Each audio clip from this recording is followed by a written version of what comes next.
He was a titan of industry, a man who owned the New York skyline. She was his new, glittering prize of a wife. And standing before them, in the middle of the most exclusive gala of the year, was the woman they had both discarded. The ex-wife. What started as a whisper ended as a gunshot. The new wife mocked the ex-wife for the one thing she never had, a child. But as the billionaire husband laughed along, a laugh that echoed off the marble walls, he made the biggest mistake of his life. He didn't just humiliate his ex-wife. He unleashed her. He forgot who she really was, and in doing so, he just handed her the keys to his destruction. The air at the Metropolitan Museum of Art wasn't just air. It was a pressurized substance, thick with the scent of old money, new ambition, and 1,000 blooming peonies. The annual Pendleton Foundation Gala was the undisputed crown jewel of the New York social scene. To be invited meant you were someone. To be ignored meant you were everyone else. Eleanor Vance, for the first time in 6 years, was someone again. She had arrived alone, her name a quiet addition to the guest list, secured not by her past connection to the man whose name was carved into the museum's new wing, but by her own quiet, multi-million-dollar donation. She wore a simple, midnight blue gown by a designer no one had heard of yet, her only jewelry, the vintage sapphire earrings her grandmother had left her. She was elegant, understated, and completely invisible. Until she wasn't. Arthur Pendleton, her ex-husband, held court by the Temple of Dendur, a bronze pharaoh in a custom Tom Ford suit. On his arm was Serafina Duval, his new wife of 6 months. Serafina was a whirlwind of blinding white feathers and Harry Winston diamonds, her every movement calculated for the Vogue photographers. Eleanor had tried to avoid them. She had made her donation, exchanged pleasantries with the museum curator, and was planning a quiet exit. But Serafina had spotted her. Like a panther spotting a fawn, her eyes narrowed, and a cruel, beautiful smile spread across her face. She glided over, dragging Arthur with her. "Eleanor, I almost didn't recognize you. You look so simple. It's brave." Eleanor inclined her head. "Serafina." "Arthur. Arthur, darling, isn't she brave?" Serafina cooed, her hand drifting down to rest protectively on her own slightly rounded stomach. A new development, one that had been splashed across page 6 that very morning. Arthur, for his part, looked bored. "Eleanor, good of you to contribute." The air crackled. Serafina leaned in, her voice dropping to a conspiratorial hiss, yet pitched just loud enough for the small circle of donors and reporters nearby to hear. "I just feel so blessed," Serafina said, her hand caressing the bump. "To be able to give Arthur what he's always deserved. A legacy. An heir. It's the most important thing a woman can do, don't you think?" Eleanor's face remained a mask of polite indifference. "I think there are many ways to build a legacy, Serafina." Serafina laughed, a tinkling, brittle sound. "Oh, of course, for those who can't do it the natural way." She looked Eleanor up and down, a performative flicker of pity in her eyes. "It must be so, quiet, in your life. All that time, all that money, and no little ones to show for it. Such a shame you could never give him this." She paused for effect. "Some women are just incomplete." The words hung in the air, a deliberate, venomous strike. The small circle of onlookers held their breath. They all knew the story, or the story Arthur had fed them. The tragic, barren first wife. Eleanor's eyes didn't go to Serafina. They locked onto Arthur. She was waiting for him, the man she had known for 2 decades, the man she had built, the man she had protected, to shut this down, to show an ounce of decency.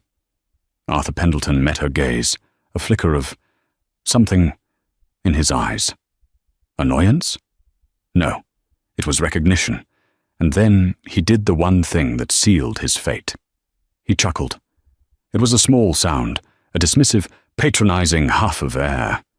He wrapped his arm around Serafina's waist, pulling her close. "Be nice, darling," he murmured, loud enough for all to hear. "It's not her fault, she's barren." The word barren echoed. It wasn't a whisper, it was a judgment. The small crowd visibly relaxed. The king had spoken, the joke was sanctioned, the ex-wife was fair game. But Eleanor Vance didn't cry. She didn't flush with shame. A strange, glacial calm settled over her. The hurt that had lived in her chest for years didn't just fade. It crystallized. It turned from a dull ache into a diamond-hard point. She looked at Serafina, the vapid, cruel girl who thought she'd won. Then she looked at Arthur, the man who had just confirmed he was a coward. She smiled, a tiny, cold smile that didn't reach her eyes. "You will regret that laugh, Arthur," she said, her voice clear and low, cutting through the murmurs. "Both of you." She didn't wait for a response. Holding her head high, she turned and walked away, her simple dress flowing behind her like a queen's robes. She walked past the Vogue reporter, Eliza Dunn, who was scribbling furiously in her notebook, having forgotten the fashion entirely. Arthur Pendleton watched her go, a flicker of unease beneath his bravado. But Serafina just laughed again, louder this time. What's she going to do? Write a sad poem about it? In his arrogance, Arthur had forgotten the first rule of his own success. Eleanor Vance never bluffed, and she never, ever lost. The drive back to her penthouse on Central Park West was silent. Her driver, a man who had been with her for 10 years, knew better than to ask if she'd had a nice evening. Eleanor didn't go to bed. She walked into her home office, a room that overlooked the park, its walls lined not with art, but with framed architectural blueprints and patents. She poured a single glass of Macallan 25, sat in her leather chair, and let the mask fall. The tears that came weren't for the insult. They were for the fool she had been. Barren. The word was a lie, a thick, suffocating blanket of a lie she had woven herself, a lie she had agreed to wear like a shroud to protect him. Her mind flashed back 12 years. They weren't Arthur Pendleton, the Titan, and Eleanor, the quiet wife. Then, they were just Arthur and Ellie, working out of a rented garage in Palo Alto. He was the salesman, the visionary with the $1 million smile. She was the brains. Eleanor Vance wasn't just a socialite. She held dual degrees from MIT in structural engineering and computer science. The core technology that Pendleton Industries was built on, a revolutionary biosynthetic material that was now in everything from skyscrapers to military aircraft, wasn't Arthur's. It was hers. It came from her graduate thesis. He had convinced her to put the company in his name. "It looks better," he'd said. "A strong front man. We're a team, Ellie. What's mine is yours." She had believed him, and as the company exploded, she had retreated, letting him take the credit. She loved the work, not the spotlight. Then came the desire for a family, or more accurately, Arthur's desire for an heir. They tried for 2 years. Nothing. Then came the appointments, the sterile, white rooms of fertility clinics, the invasive questions, the pitying looks from nurses. Eleanor's mind pinpointed the exact moment the lie began. A sterile office on Park Avenue. Dr. Evelyn Reed, the top reproductive endocrinologist in the country, the folder with the test results. Dr. Reed hadn't looked at Eleanor. She had looked at Arthur. "The test results are conclusive," Dr. Reed had said, her voice gentle. "Mrs. Pendleton, your fertility is perfectly normal. Excellent, in fact. Arthur had beamed, a self-satisfied "I knew it" look on his face, until the doctor continued. "Mr. Pendleton, the issue is not with your wife. Your tests show extreme complications. Azoospermia. 0 viable count. It's congenital." She had paused. "To be clear, Mr. Pendleton, you are biologically sterile. You cannot have children. You never could." Eleanor remembered the silence, the sound of the clock on the wall. Ticking, ticking. She had felt relief. It wasn't her. After years of feeling like a failure, it wasn't her. But Arthur had shattered. His arrogance, his swagger, it all crumbled. He didn't see a medical diagnosis. He saw an invalidation. "That's impossible," he'd hissed. "Your test is wrong. Run it again." "We ran it 3 times, Mr. Pendleton." This cannot get out," Arthur had stammered, his face pale. "My father. My board. They see me as weak. This would ruin me. A Pendleton who can't produce an heir? It's a joke." Eleanor had watched the man she loved dissolve into a paranoid, terrified boy. He had looked at her, his eyes pleading. "Ellie, please. No one can know. This will destroy the company. It will destroy us." And in that moment, she had made the choice that would define her life. She had taken his hand. "They won't know," she'd said. "It's me. I'll be the one. I'm the one who can't." She had sacrificed her reputation, her truth, her very identity to protect his fragile ego. For the team, their divorce, years later, was a quiet, amicable affair. The narrative was already set. Arthur desperately wanted a family, and poor, barren Eleanor couldn't give him one. He had been generous in the settlement, but the settlement was the second lie. Eleanor hadn't wanted his money. She had wanted her freedom. But she wasn't a fool. She had leverage, the original patents for her biosynthetic technology. She had agreed to license the core patents to Pendleton Industries for a nominal fee. The license was tied, inextricably, to a 20-page, ironclad non-disclosure and non-disparagement agreement. He could never speak of her. She could never speak of his condition. He paid her to be quiet. He paid her to take the blame. And tonight, with one laugh, one word, barren, in front of a Vogue reporter, he had broken the one-sided contract. Eleanor finished her scotch. The ice clinked in the empty glass. The hurt was gone, replaced by a cold, calculating fury. He hadn't just mocked her. He hadn't just called her barren. He had set her free. She picked up her phone and dialed a number. It rang once. "Marcus," she said, her voice steady. "It's Eleanor. Wake up. We have work to do." Seraphina Duval Pendleton admired her reflection in the black mirror surface of her penthouse elevator. The diamonds, the dress, the pregnancy glow. It was all perfect. She had won. She had taken down the ghost of Eleanor Vance. She swept into their sprawling apartment, kicking off her Louboutins.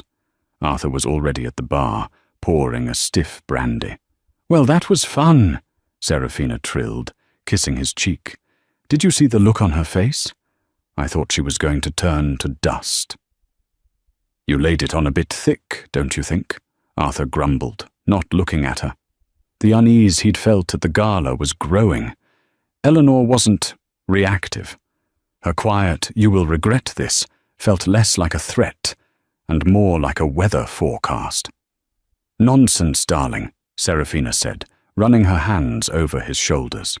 She needed to be put in her place. Everyone needed to see that I am the present, and she is the pathetic past. I am the one giving you a son, the Pendleton heir. Arthur softened, his hand going to her stomach. "The heir? Yes. That's all that matters." Seraphina smiled, but it was a wolf's smile. She wasn't just a trophy wife. She was an opportunist who had been waiting her whole life for a score this big. But her victory was built on a lie far more dangerous than Eleanor's. Serafina was pregnant. But the child wasn't Arthur's.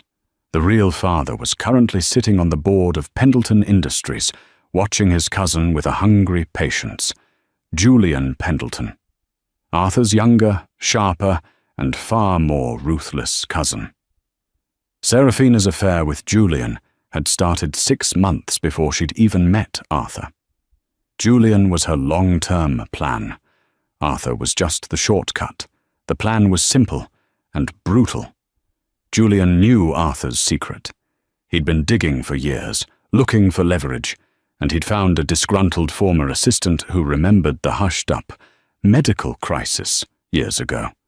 He'd suspected sterility.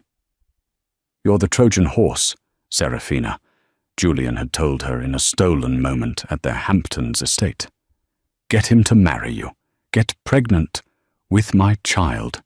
He'll be so desperate for an heir, he'll never question the timeline. He'll announce it to the world. And once he does, he's trapped." The plan was for Serafina to discover Arthur's infertility after the baby was born, declare the child a miracle from a sperm donor she'd used in desperation, and paint Arthur as a monster for lying to her.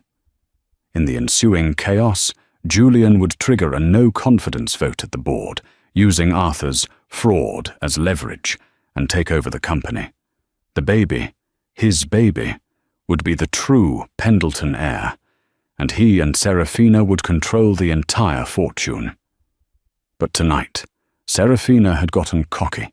The gala, the public humiliation of Eleanor, that had been her idea. A spontaneous, petty power play. "She's irrelevant, Arthur," Serafina insisted, topping up his glass. "She's a sad, childless woman who designs buildings or whatever. She's nothing. We are everything." Arthur drank, the brandy burning his throat. He wanted to believe her. He needed to believe her. He had built his entire identity on being the strong one, the fertile one, the king. Eleanor's quiet sacrifice had been the foundation of his empire. He had just taken a sledgehammer to it. Meanwhile, across town, Serafina's phone buzzed, a text from a blocked number. "You idiot! You didn't just poke the bear, you poked the dragon. This wasn't the plan. Fix it." It was from Julian. Serafina's blood ran cold. She looked at Arthur, who was now staring out the window, lost in his own insecure thoughts. She'd thought she was playing him, but as she stood there in her $1,000,000 dress, a chill settled over her. What if Eleanor wasn't the only ghost in this penthouse? What if, in her haste to win a small, petty battle, she had just started a war she was not equipped to fight? She had wanted to be the queen. She was beginning to suspect she was just a pawn. He didn't just breach the contract, Marcus. He voided it. Eleanor sat in the glass-walled conference room of Marcus Thorne's law firm, Cravath, Swain and Moore. It was 3 a.m. The table was littered with a copy of her original licensing agreement, her divorce settlement, and a single grainy cell phone video of the gala incident, already circulating on gossip blogs. Marcus Thorne, a man who charged $2,000 an hour and was worth every penny, pressed a button. A large screen lit up, showing the video. Serafina. Just incomplete. Arthur chuckles. Not her fault she's barren. Marcus, a man who had seen corporate titans eviscerated over a single misplaced comma, steepled his fingers. He said the word, barren, in public, in front of Eliza Dunn of Vogue, no less. It's a clear-cut violation of Section 4, Subclause A, the non-disparagement covenant. Exactly, Eleanor said, her voice devoid of emotion. And Section 12, Clause C. What does it say? Marcus read, a slow smile spreading across his face. It says, A breach of the non-disparagement covenant by either party renders all associated agreements, including the Pendleton-Vance Patent License Agreement of 2018, null and void at the discretion of the non-breaching party. He looked up, the full weight of her words hitting him. Eleanor, the Pendleton-Vance patent license, that's not just a patent. That's the patent, the Vance synth material. It's the foundational technology for 92% of Pendleton Industries' product line, Eleanor stated, as if commenting on the weather. It's the material in their new Aegis line of military defense contracts. It's the core of their entire $80 billion valuation. Marcus leaned back. My God, Eleanor, you licensed it to him? For what? For $1 a year, and his silence. And he just, with a laugh, gave it all back to you. Marcus started to pace, his mind buzzing. He didn't just call you a name, Eleanor. He just committed corporate suicide. What do you want to do? This was the moment. She could sue him for damages, take a massive payout, ruin him in the press. But Eleanor wasn't interested in his money. She was interested in her work. When we divorced, Eleanor said, I took a small settlement. But I also started a new, quiet company, Vance Technologies. It's been operating in stealth mode for 5 years. I've been improving the patent. I've created Vance Synth 2.0. It's 50% stronger, 30% lighter, and 100% owned by me. Marcus stopped pacing. Eleanor, what are you saying? Arthur's company is built on an obsolete product. He just doesn't know it yet. And as of 9:00 a.m. this morning, he no longer has the license to even use that. She slid a document across the table. I don't want to sue him for money, Marcus. I want to acquire. Marcus read the document. It was a proposal, a hostile takeover bid. You're going to use the patent violation to force a default, he whispered, the audacity of it dawning on him. You're not going to sue him for damages. You're going to claim the assets built on your stolen IP. You're going to take the whole company. Not the whole company, Eleanor said, standing up and walking to the window. The sun was just beginning to tint the New York sky purple. The whole company is bloated, inefficient, and built on his ego. I just want the Aegis Defense Division, the R&D labs, the parts that were mine to begin with. He'll fight, Marcus warned. The board will fight. Let them, Eleanor said, her reflection staring back at her in the glass.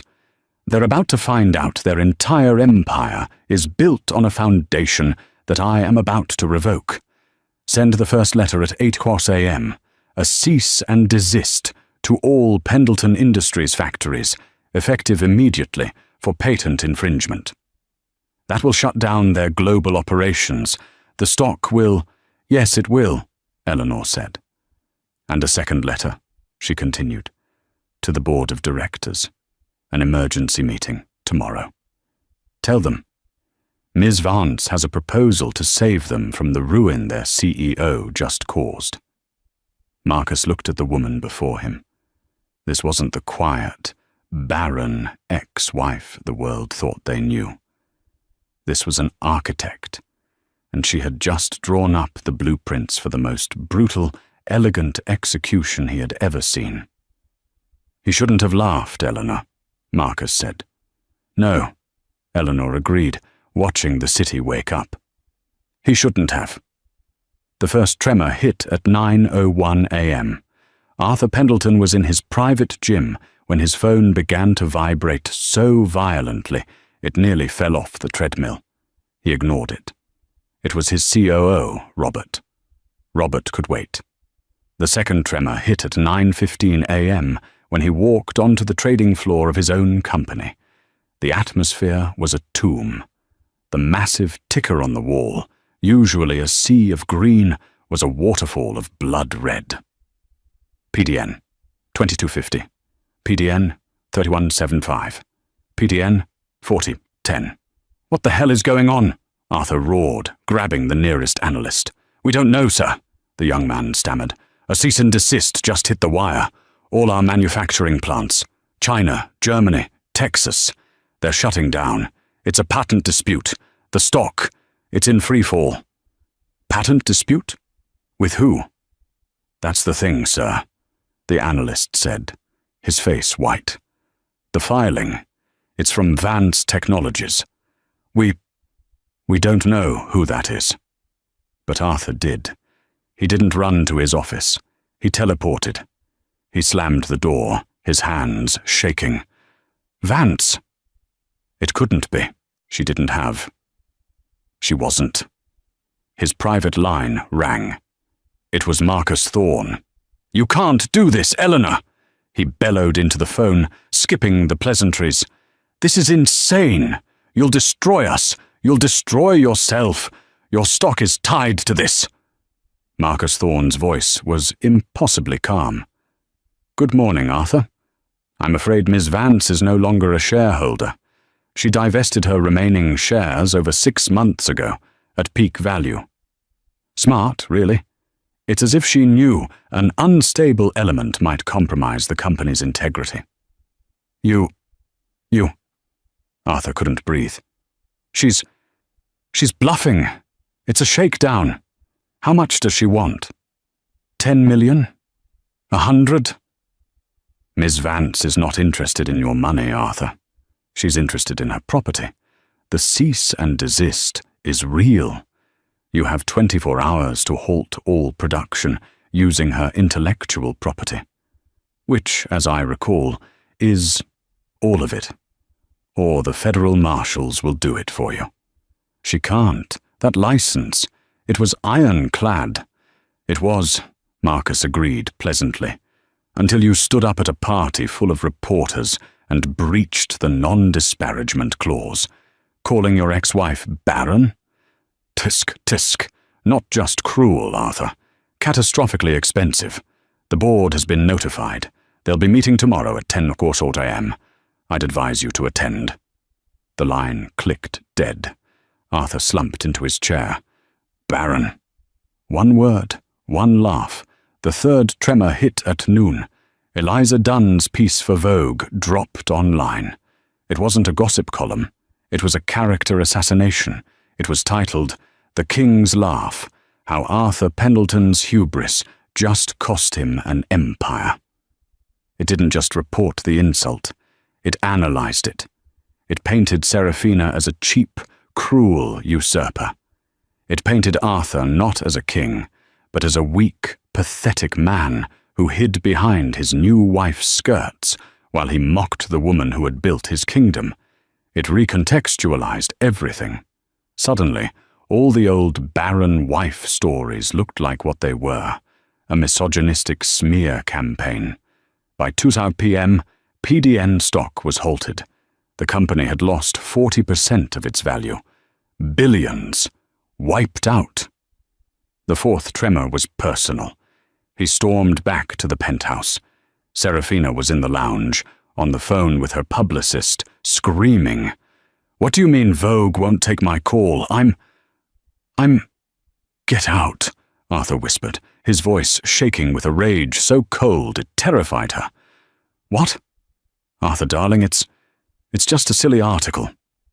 You, he said, advancing on her. This was you, your petty, stupid performance. You just had to poke her. You just had to win. I was defending you, Serafina shrieked, backing away. You weren't defending me. You were lighting a forest fire. Do you have any idea what she's done? He grabbed a priceless Ming vase, one Eleanor had bought, and hurled it against the wall. It shattered. She's suing us, Serafina whimpered. Worse, he roared. She's not suing us. She's revoking. He didn't even understand the full scope of it, but he knew it was bad. The patents, the company, it's all tied to her. Serafina's mind raced. Julian, the plan, This was too soon. This was all wrong. The baby, she tried, her hand going to her stomach. Arthur, the stress, the air. I don't give a damn about the air, he screamed. His face was purple. What good is an heir if he's inheriting nothing? He grabbed her arm. You're going to fix this. You're going to call her. You're going to apologize. You're going to beg. Serafina looked at him, at this pathetic, broken man. Her one anchor, his power, was gone. And in its place was a terrified bully. She just stared at him, her own panic rising. The plan was in ruins. Julian hadn't texted her back in hours. The man who had laughed 24 hours ago was gone. The man in front of her was crying. The boardroom on the 80th floor of Pendleton Tower was a cathedral of glass and fear. The long-time board members, ancient titans of industry, tech billionaires and retired generals, were assembled. There was an empty seat at the head of the table. Arthur sat to the right, looking like he had aged 20 years. Serafina was nowhere to be seen. Julian Pendleton sat at the far end, his face a perfect, unreadable mask. "This is an outrage," Arthur blustered, though his voice was thin. "A marital dispute. She's a bitter woman. She's a woman who just cost us $30 billion in 8 hours, Arthur," growled General Hastings, a man who ran the Aegis Defense Division. "I've got a call from the Pentagon screaming about national security. Our contracts are frozen. Explain that. We are negotiating." The doors at the far end of the room swept open. Eleanor Vance entered, flanked by Marcus Thorne and a team of forensic accountants. She wore a white, razor-sharp pantsuit. She looked like an avenging angel. "Ms. Vance," General Hastings said, standing up, "you are not on this board." "She's not," Marcus Thorne said, his voice filling the room. "But her new company, Vance Technologies, is. As of this morning, Vance Technologies has acquired a 30% stake in Pendleton Industries, purchased on the open market at a significant discount. She is now the largest single shareholder. She has a right to be here." The board stared. Arthur looked like he was going to be sick. "Good morning, gentlemen," Eleanor said, her voice cool and clear. She took the empty seat at the head of the table. Arthur's seat. "Let's dispense with the pleasantries," she said. 20 years ago, I invented a material called Vance Synth. I allowed Mr. Pendleton to build a company around it, in his name, in exchange for his silence on a delicate personal matter." She paused, and her eyes found Arthur's. "He broke that agreement." "He called me Baron at a party," Eleanor said, and for the first time, every person in that room heard the story from her side. A term he knew to be false, a lie he created, a lie I carried for him for 15 years to protect his ego, his condition. The board was silent. "Condition?" whispered one member. "Arthur Pendleton is, and always has been, sterile," Eleanor stated flatly. The gasp in the room was deafening. Arthur was exposed. The king was not just naked, he was a fraud. "Which," Eleanor continued, her gaze sweeping the table, "brings us to a fascinating secondary problem." Her eyes landed on Julian, and then, for the first time, she acknowledged the elephant in the room. "Serafina," she said, though the woman wasn't there. "His new wife, who is, according to page 6, pregnant." The room went from silent to a black hole. Arthur's head snapped up. He looked at Julian. Julian just smiled. The board members, men who lived and died by calculation, all did the math at the same time. Sterile man, plus pregnant wife. "It seems," Eleanor said, "that Mr. Pendleton's legacy is not his own." Arthur looked at Julian. The betrayal, the full betrayal, finally landed. The affair, the baby, the stock. It was a coup. "Julian, you," Arthur choked out. Julian finally spoke.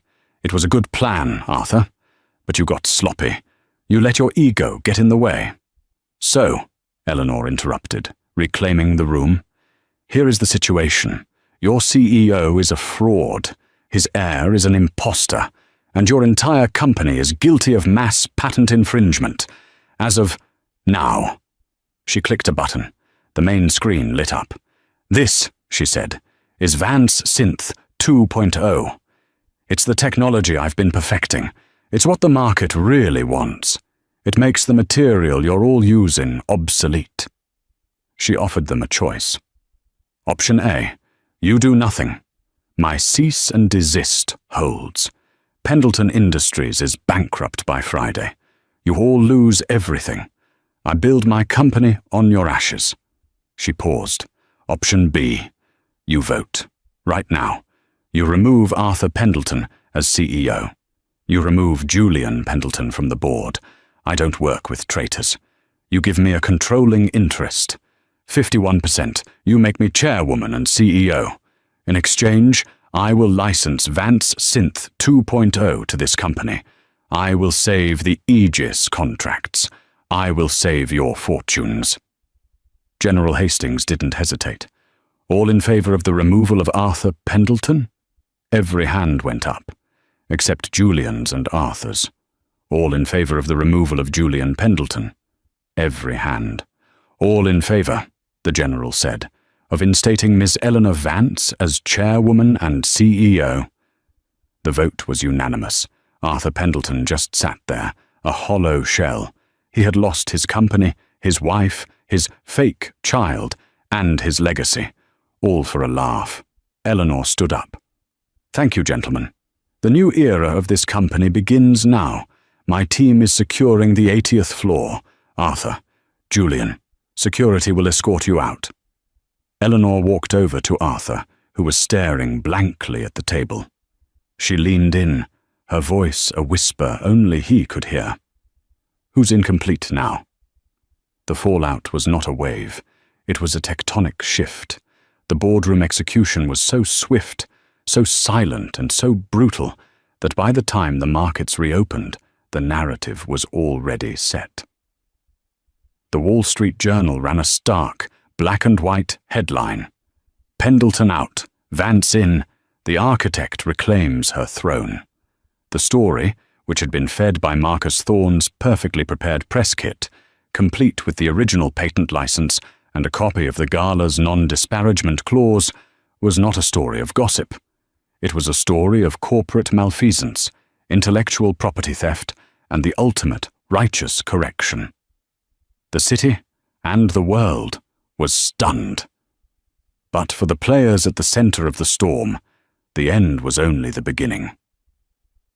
The first tremor of the New World Order happened the second the vote was finalized. 2 uniformed security guards, men who had bowed to Arthur Pendleton for a decade, entered the boardroom. They were not aggressive, but their new allegiance was terrifyingly clear. "Mr. Pendleton. Mr. Pendleton." The head of security, a man named Frank, said, his voice flat. He looked not at Arthur, but at Eleanor. She gave a single, almost imperceptible nod. "This way, sir," Frank said. Arthur's reality fractured. This is my building. You work for me." "Our duty is to the board and the CEO, sir," Frank replied, his hand gesturing firmly to the door. "And the board has made a change." Julian Pendleton was already on his feet. He was a different breed of animal. Arthur was a bully who had deflated. Julian was a viper who had been cornered. His face was a mask of cold, calculating fury. He straightened his $10,000 suit, his eyes locking on Eleanor. He said nothing, but the look was a promise of a war yet to come. Eleanor met his gaze, unfazed. "Your access codes were deactivated during this meeting, Julian. Your company-issued car is being returned. I'm sure you know your way to the main elevators. I'd advise against the side exit. Page 6 is already there." She had thought of everything. She hadn't just beaten him. She had humiliated him, trapping him in the same media circus he had tried to create. Arthur was a different story. He was a ghost, stumbling from the room. He didn't speak. He just walked. The two men, the cousins, the conspirators, didn't look at each other as they were escorted out. The elevator ride down was silent. Julian stared at the numbers. Arthur stared at the floor. When the doors opened to the grand lobby, it was a war zone. The rumors had leaked. 100 camera flashes exploded, a wall of white-hot light. Arthur, is it true? Mr. Pendleton, have you been fired? Who is Eleanor Vance? Is Seraphina's baby really Julian's? The last question hit Arthur like a physical blow. He staggered, shoving a reporter. Get off me! Julian, meanwhile, simply melted into the chaos, a shadow disappearing into the crowd, his face a thundercloud. But Arthur was trapped. He was the spectacle. He fled, shoving his way into a waiting car, one he didn't realize was his last, and screamed at the driver to just go. He stormed into the penthouse to find Seraphina, not in tears, but in a state of frantic, terrified packing. Not suitcases. She was stuffing Birkin bags with the diamonds, the watches, the bonds she kept in the safe. They kicked you out, she stammered, her hands full of glittering necklaces. Arthur, what do we do? Arthur looked at her, at the stolen goods, at her terrified, vapid face, and the last shred of his denial snapped. We! He roared, a sound so primal it made her drop a diamond bracelet. There is no we, you filth. Arthur, you have to fix this. The baby, our baby. Ours. He advanced on her, and for the first time, Seraphina saw not a fool, but a monster. I knew it. I knew it was his. You and Julian, you planned this. You laughed, she shrieked, backing away. You were supposed to be the king. You were supposed to protect me. You were so weak, you let her. That nothing. She is not nothing, Arthur screamed, his voice cracking. She's everything. She's the company. She's the money. She's the heir. And you stupid girl. You just had to mock her. He grabbed her arm. This is all your fault. My fault. You're the one who's sterile. You pathetic, old fraud. The word hit him harder than any camera flash. He stopped. The fight drained out of him, replaced by a cold, black emptiness. He let go of her arm. Get out, he whispered. What? The lawyers. My lawyers. Well, her lawyers now. They're freezing everything. The accounts, the cars, this penthouse. He looked around, as if seeing the gilded cage for the first time. It's all tied to the company. It's all hers. It always was. Seraphina's blood ran colder than the diamonds in her hand. What do you mean? You're Arthur Pendleton. You have other money. Arthur just laughed, a dry, broken, hollow sound. The sound of a man who had just realized his entire life was a loan he could never repay. No, I don't. It was all stock. It was all her. Seraphina's phone buzzed. A text from a blocked number. You're on your own. Delete this number. Julian. The betrayal was absolute. She was a pawn, and the board had been cleared. She looked at Arthur, the pathetic, ruined man. She looked at the diamonds she could no longer sell. She grabbed her purse, shoved her phone in her pocket, and ran. She didn't take the private elevator. She took the service stairs, fleeing like the thief she was. Her fall was swift. The Vogue article had made her a pariah. She was blacklisted from every event, every restaurant. Her publicist dropped her. Within a month, the diamonds were sold for pennies on the black market to pay for a lawyer. The divorce was a one-sided slaughter. Arthur, in his one final act of power, proved paternity. The Pendleton heir was exposed as a lie. Serafina was last seen by a Page 6 photographer, not at the Met, but at Port Authority, arguing with a bus station clerk, her face swollen from crying. She was irrelevant, a ghost in last year's couture. While the old world burned, Eleanor Vance was building. She didn't take a day. She didn't even take a breath. Her first act as CEO was to walk into Arthur's opulent, mahogany-panelled office. It was a dark, suffocating room, smelling of brandy and ego. "Remove all of it," she told an assistant. "The desk, the paintings, the carpet. I want glass, steel, and light. I've had enough of shadows." By noon, General Hastings, the gruff ex-military man from the board, was in her new, sparse office. "Ma'am," he said, the word "ma'am" new and cautious on his tongue. "The Pentagon is on the line. Let's call it apoplectic.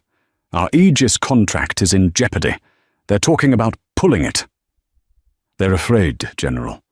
As they should be," Eleanor said, not looking up from a stack of files. "Put them on speakerphone." A moment later, a voice boomed from the speaker.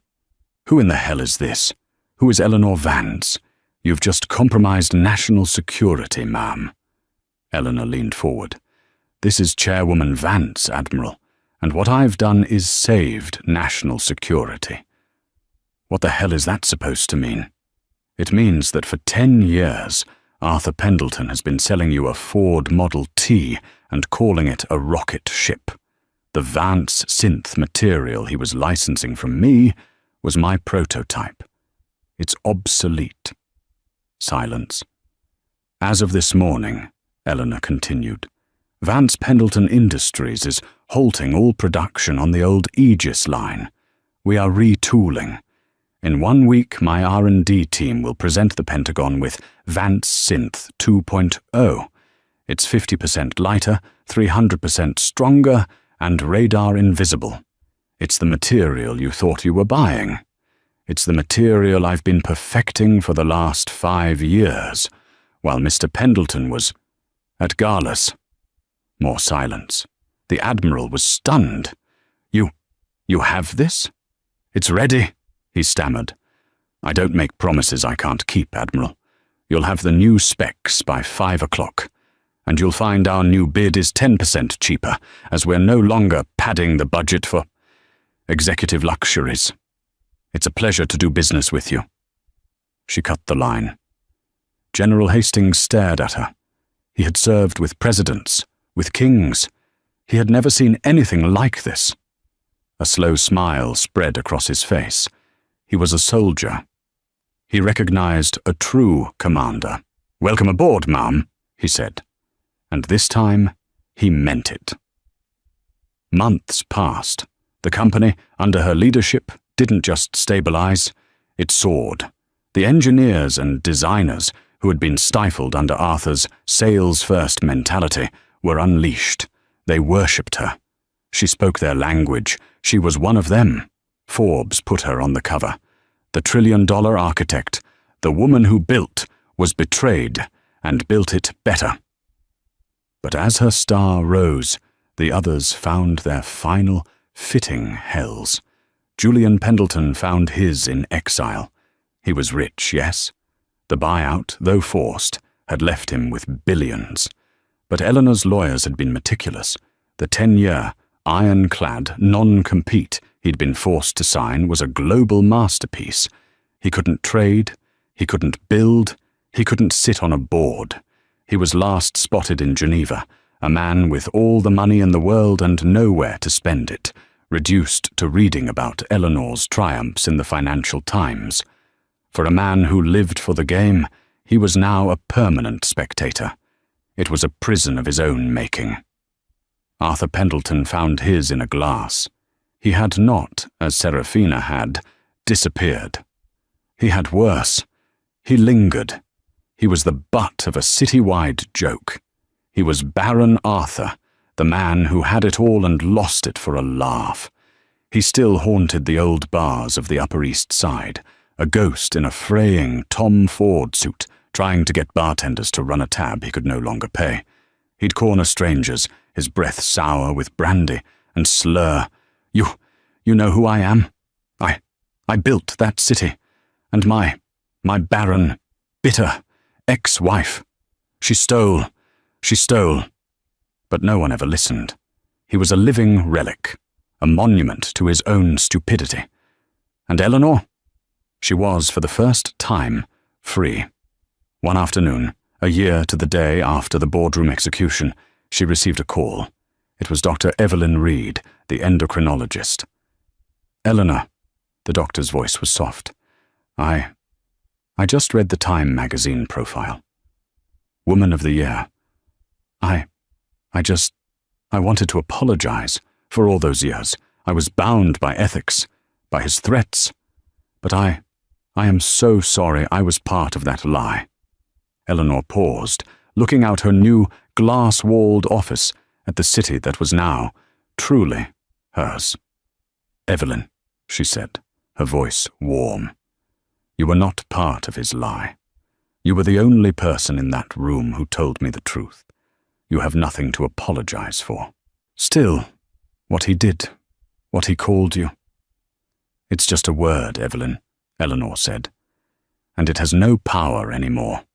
In fact, I'd like to invite you to something, a groundbreaking. The groundbreaking was not at the Met. It was not in Manhattan. It was in the Bronx, on a piece of land that had been empty for a decade. It was a cold, bright November day. The crowd was not made of socialites in feathers. It was made of community leaders, foster parents, and 100 noisy, excited children wearing bright blue hard hats.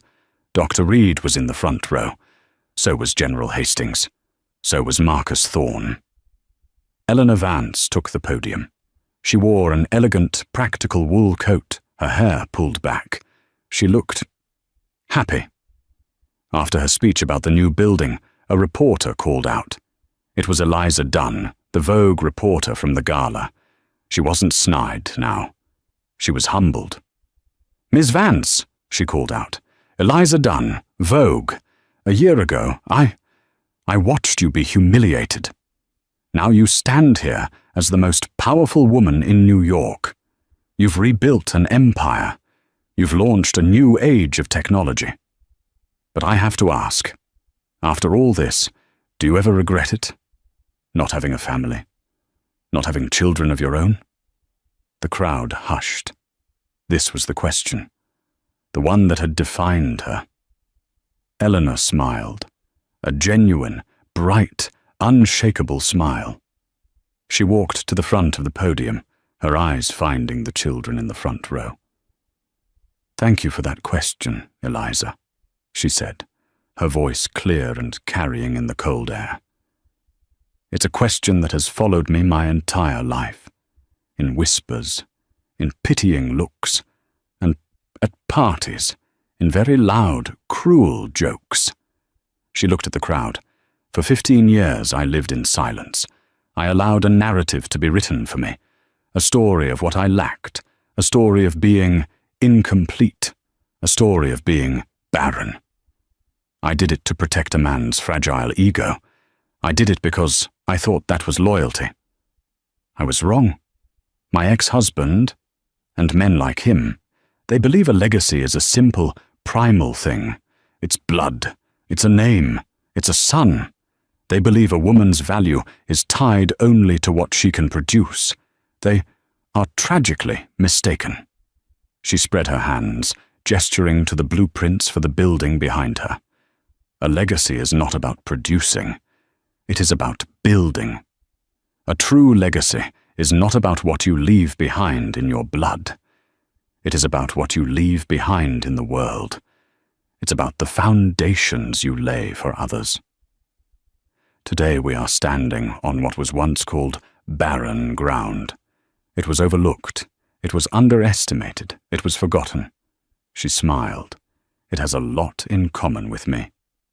And today, she continued, we will plant a seed. Not a seed of ego, not a seed of blood, a seed of opportunity, a seed of knowledge, a seed of hope. She gestured to the sign which was being unveiled. The Eleanor Vance Center for Children. A STEM, Arts and Leadership Academy for the next generation. My predecessor, she said, thought an heir was something he could buy or create through a lie. But these are my heirs. She pointed to the children. This center. This promise. This is my family. This is my legacy. So, to answer your question, Eliza, do I regret not having a child? No, because I've come to realize I am not the mother of one. I am the architect for thousands. I was never barren. I was just busy. Busy building a better future. She turned, picked up a golden shovel, and plunged it into the hard, cold earth. The crowd exploded.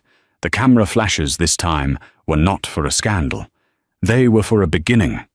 As she lifted the first shovelful of dirt, a little girl in a hard hat ran up and handed her a single, slightly wilted daisy. Eleanor Vance took the flower, her eyes shining, and laughed. A real, full, joyous laugh. It was the only one that mattered, and that's where our story ends. A laugh at a party, a moment of cruel, public mockery, became the trigger for the greatest comeback in New York history.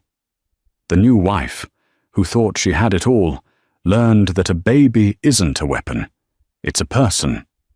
And the billionaire, who thought he was a king, learned that the woman he'd called barren was actually the only one who could grow anything real.